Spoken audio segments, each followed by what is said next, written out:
Good morning, YouTube. Spare G back here. Hope everybody's having a good morning. I'm having a good one. Slow one, but it's going. I want to talk about a little bit something on a certain steel that I've been freehand sharpening practicing for quite a bit now. Been doing the fixed angle for quite a bit. I've sharpened pretty much every steel out there, maybe except for a handful that uh, I yet to try. I just haven't had a chance to have those steels in my hand. But today I'm talking about 154 CM. All right. Uh, I love it. It takes a great edge. It's easy to sharpen. I'm no metallurgist or anything, but I have sharpened, you know, several different knives, and I've gotten to know because I have a lot of 154 from back in the day. They were using them, but still using them. Kaiser uses them. This Olight, O knife. These are all Kaiser except for the Tempest is in. Uh, this is 14C. Uh, this is not what I'm talking about. I was just had that out that I was 14C because he usually uses 14C. All right. Oh, he goes in between. I don't know, but the the point is 14 or 154 cm is does if you take it to a high grit shine anywhere near that. Jared Neves has explained it quite well with that, and sometimes it would be difficult to understand what they're talking about if you haven't sharpened enough with that particular steel. When he's talking about 154 cm, not CPM 154, or yeah, um, I'm talking about 154 cm, like the usual budget steel. Um, these are all in that. And what has happened is I've tried to take all these to a high uh, shine or high grit, and it's exactly what happened. The shine is there, but the teeth immediately go flat. Even after cutting paper or just a couple of boxes, it'll go immediately. It'll look. I had to keep. I just kept. This one was like it was for a long time. Just kept honing it, micro beveling it, because it had a nice bevel. It was fine. I was just like, man, I'd hate to take this one to the stone just at that point because I wasn't feeling very confident, and I really like this knife. So I was using ones like this that I don't use all the time. It's an easy blade shape, and I wasn't taking those to super high grits. Bear with me, I'm taking a sip of coffee. So this, what I'm trying to say is the cutting edge on it, the thinness behind the the grind there, it goes slick. I sharpened this one last night, and I don't know. I mean, I brought it to the 2200, stropped it up, but once I started cutting paper with it, I mean, it's sharp. I'm I'm a picky person, but this, for all intents and purposes, it is sharp, but it was sharper. And sometimes it'll bind up like that after a couple strokes of this cutting this paper, and then I have to go to the straw. So it does come out strong, come out sharp, but it absolutely performs better at a lower grit because you won't have to worry about losing those teeth. This one is at a lower grit, but it wasn't. one of the ones that I've gotten great edges lately. But it is still better than that one because it's a low grit.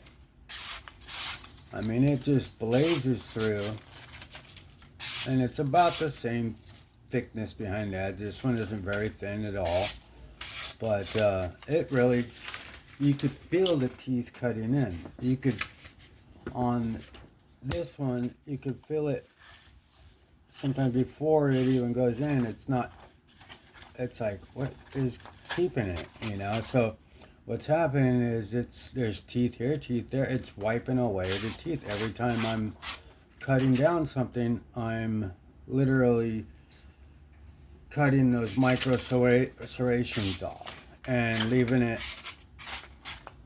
not as sharp, but sharp. Basically working edge with a, like a mirror, like almost a mirror, but it's not even a mirror, and it's not even as sharp as a mirror. So 154 CM absolutely performs better on a lower grit. I would say 600.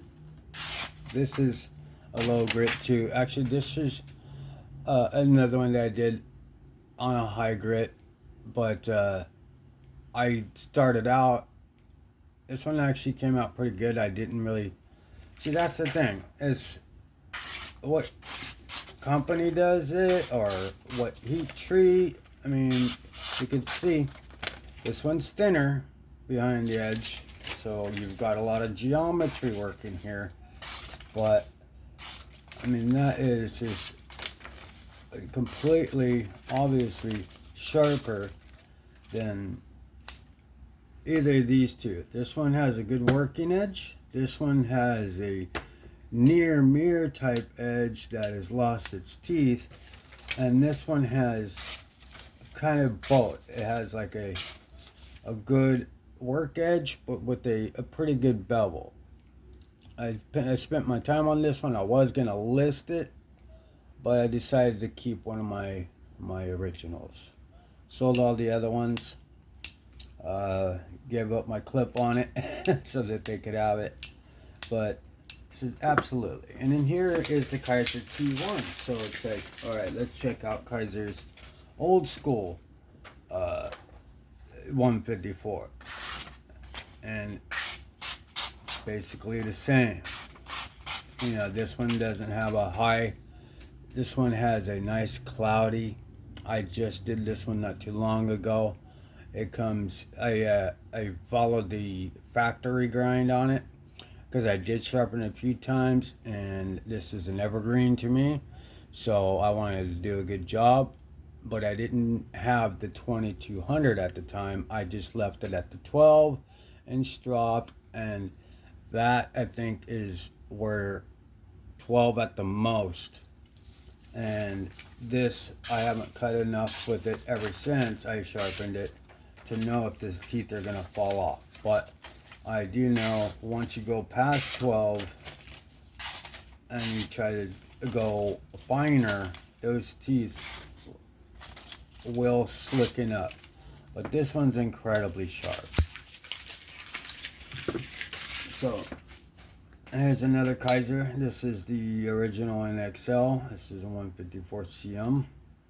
This one I have not sharpened by hand. This is a fixed angle, and this one is sort of like a near mirror, right? So, but I haven't cut in a lot with it. It came out great, but you know, this is, you can feel it's got a great little edge, but you can feel sometimes like it wants to catch. Like it's like every time I cut this piece of paper, it's like cutting, am I cutting down them teeth? I don't think so, but now if I was using this on a few boxes, I don't know if it would keep those teeth all the way through it, you know.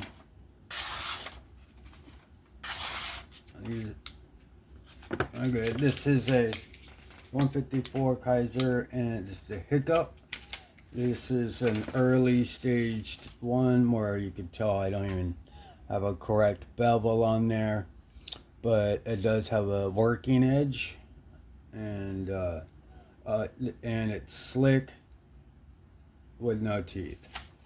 So this is basically just like this one, but it cuts similar. I can feel the teeth, but it's more sliding through it that I could feel. Like it's not biting, like it's biting because it's a knife and it's somewhat sharp, but I'm saying is you could feel it, like that all your senses, the loudness of that cut is, it brought it to an edge, barely a working edge. So, you know, taking this up to take, I just have to remember that taking 154 above 1200, because it looks like it could take at least Kaiser's. I don't know if, I mean, there's different heat treats, there's all kinds of different components that could make 154 be like it is, but I consistently sharpen 154 and they all kind of turn out the same. The lower the grit, the better, or just a mid grit, the better. If it's a high polish, just know that those teeth will probably wipe away after a couple cuts of boxes or whatever you're cutting. So yeah, that one's just kind of catching up. This one is a fixed angle. You can feel, even on a fixed angle, it's still sort of loud. Even from the first time I started cutting with this, it got louder to my senses. I could also be a picky bastard too, so. But this is, yeah. So this is that razor sharp one that I could sort of feel like it's losing it. But maybe I just need to strop it up. But going back through, I'm just trying to not cut a bunch of pieces of paper everywhere. But I've noticed that 154 absolutely performs better 600 to 1200, and see, here it is right there, it's going slick.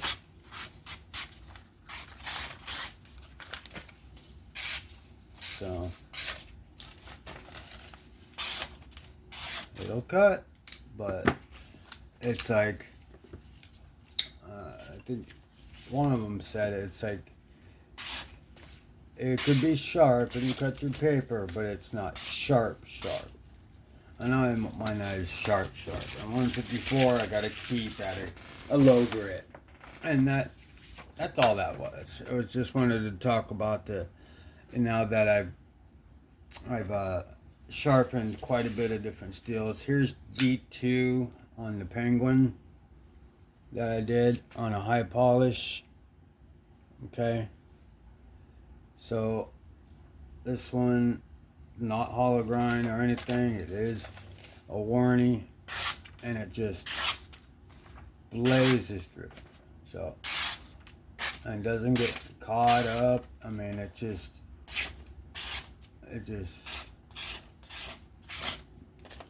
cuts like crazy. And it did nothing different. You know, I just took this one is able to take, these D2 is able to take a high polish and keep its teeth. Here's a hollow grind in D2, the Civivi's D2, which is ridiculously sharp. Doesn't lose its teeth. Been kind of using this one. Not once did I have to like incredibly hone it up or anything like that, but I always like to hone. I always like to strop after a few cuts, and with 154 you kind of have to. So that kind of shows you D2 and how that cuts. I mean, you're not going to see much of a difference, but it just shows you that those two were high polished. Not mirror, but it was 22 and then dropped to a shine to a nice, basically the same thing, but I could completely tell that it does lose its teeth on a high polish grind. But that'll do it for me. I just wanted to, talk about this particular steel as I'm learning and sharpening different steels. I've really noticed that 154 is great at a mid grit sharpening, diamond or whatever. A high polish, it seems to be losing its teeth. 14C is good, D2 is good. It just seems to be with 154, and it doesn't matter where it comes from, what company makes it. It just seems to be the one that it's good, but then it loses teeth. It's just, all right, do you want a nice bevel, a nice looking knife, or do you want a sharp knife that's going to be super sharp like we like them, or just a working edge? Hey, just put a 6 to 1200 on that and you're good. And I don't know, that'll do it for me. If you found this interesting, give me a like, sub, comment. That'd be great. Have fun, be safe. I'll catch you on the next one. Peace out.